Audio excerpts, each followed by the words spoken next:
अस्सलाम वालेकुम।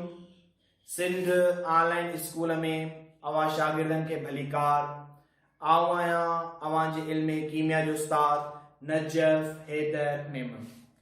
प्यारा ॿारो, अॼु अवां जे साम्हूं जेको मुंहिंजो टॉपिक आहे उहो आहे हमज़ात यानी आइसोटोप्स। क्लास 9 जी केमिस्ट्री जे चैप्टर नंबर 3 जो टॉपिक आहे असां वटि। हमज़ात यानी आइसोटोप्स छाखे था चऊं पिया? डेफिनेशन आऊं लिखी आहे त different atoms of same element which have same atomic number but different atomic mass, or same number of protons but different number of neutrons।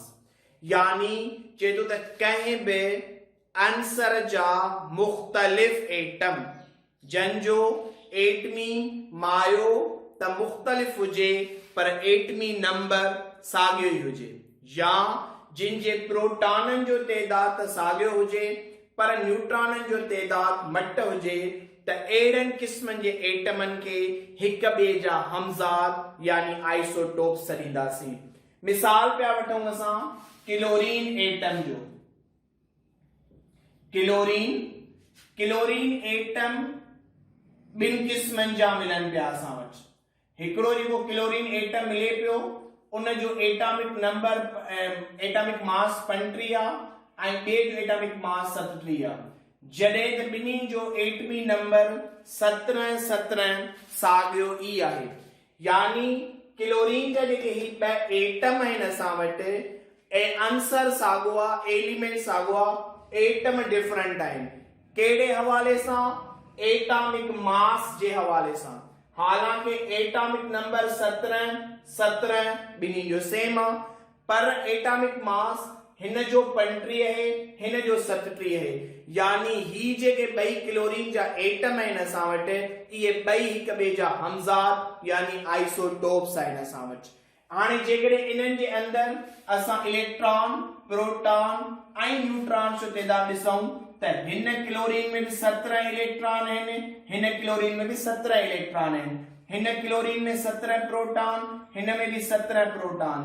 सिर्फ जेको डिफरेंस थींदो असां वटि उहो डिफरेंस थींदो न्यूट्रॉन्स जो, यानी हिन क्लोरीन जे अंदरि असां वटि 18 न्यूट्रॉन मौजूद आहिनि ऐं हिन क्लोरीन जे अंदरि असां वटि 20 न्यूट्रॉन मौजूद आहिनि।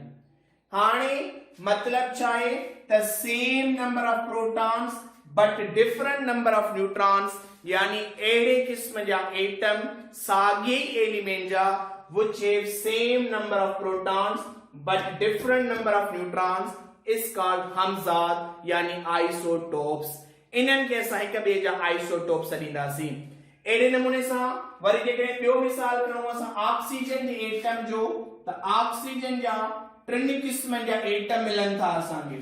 हिकिड़ो ऑक्सीजन जो एटम आहे जंहिंजो मास असां वटि 16 आहे ऐं ॿियो जेको आहे उन जो नंबर असां वटि टिनिनि जो 7 आहे, 8।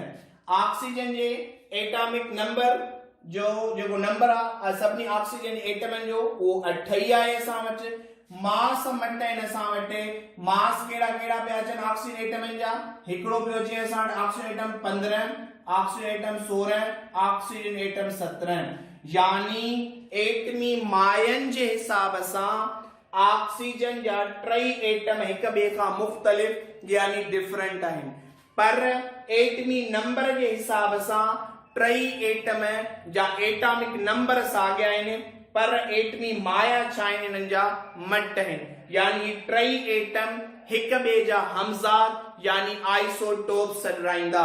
यानी ऑक्सीजन जे एटम खे 3 क़िस्मनि जा हमज़ात थींदा आहिनि, क्लोरीन जे एटम खे 2 क़िस्मनि जा हमज़ात थींदा आहिनि। अहिड़े नमूने सां जेकॾहिं असां ॿियो मिसाल खणूं हाइड्रोजन जे एटम जो, त हाइड्रोजन जे एटम जा बि असां वटि एलिमेंट जा 3 आइसोटोप्स आहिनि। टिनिनि जो एटॉमिक नंबर 11 यानी सेम आहे, सिर्फ डिफरेंस छा जो आहे इन्हनि में? एटॉमिक मास जो। हिकिड़े जो 1 एटॉमिक मास आहे, ॿिए जो 2 एटॉमिक मास आहे ऐं टे जो 3 एटॉमिक मास आहे। यानी हाइड्रोजन जा जेके 3 आइसोटोप्स आहिनि इन्हनि मंझि एटॉमिक नंबर टिनिनि जो 1 माए जे लिहाज़ खां इहे हिक ॿिए खां मुख़्तलिफ़ यानी तब्दील आहिनि। हिकिड़े जो एटॉमिक मास 1 आहे, ॿिए जो 2, ॿिए जो 3 आहे। हाइड्रोजन जा जेके 3 आइसोटोप्स आहिनि इन्हनि जा स्पेशल नाला बि आहिनि असां वटि। त हाइड्रोजन जो उहो आइसोटोप जंहिंजो एटॉमिक मास 1 आहे इनखे असां प्रोटियम सॾींदासीं, ऐं जंहिंजो एटॉमिक नंबर मास 2 आहे इनखे असां ड्यूट्रियम सॾींदासीं, ऐं जंहिंजो एटॉमिक मास असां वटि 3 आहे इनखे असां ट्राइटियम सॾींदासीं। यानी हाइड्रोजन जा 3 आइसोटोप्स थी विया असां वटि, क्लोरीन जा 2 आइसोटोप्स थी विया, ऐं ऑक्सीजन जा बि 3 आइसोटोप्स थी विया। त आइसोटोप इन शे खे सॾींदासीं त कंहिं बि अंसर जा मुख़्तलिफ़ एटम जंहिंजो एटॉमिक नंबर त साॻियो हुजे पर एटॉमिक मास घटि हुजे, या जंहिंजे नंबर ऑफ प्रोटॉन्स जो तइदाद त सेम हुजे बट नंबर ऑफ न्यूट्रॉन्स छा हुजनि असां वटि डिफरेंट हुजनि, त अहिड़नि क़िस्मनि जे एटमनि खे असां हमज़ाद यानी आइसोटोप सॾींदासीं। इहो हुयो टॉपिक असां वटि हमज़ाद यानी आइसोटोप जे मुतलिक़। आउं उमीद पियो कयां त तव्हांखे अॼोको टॉपिक सम्झ में अची वियो हूंदो। Thank U very much.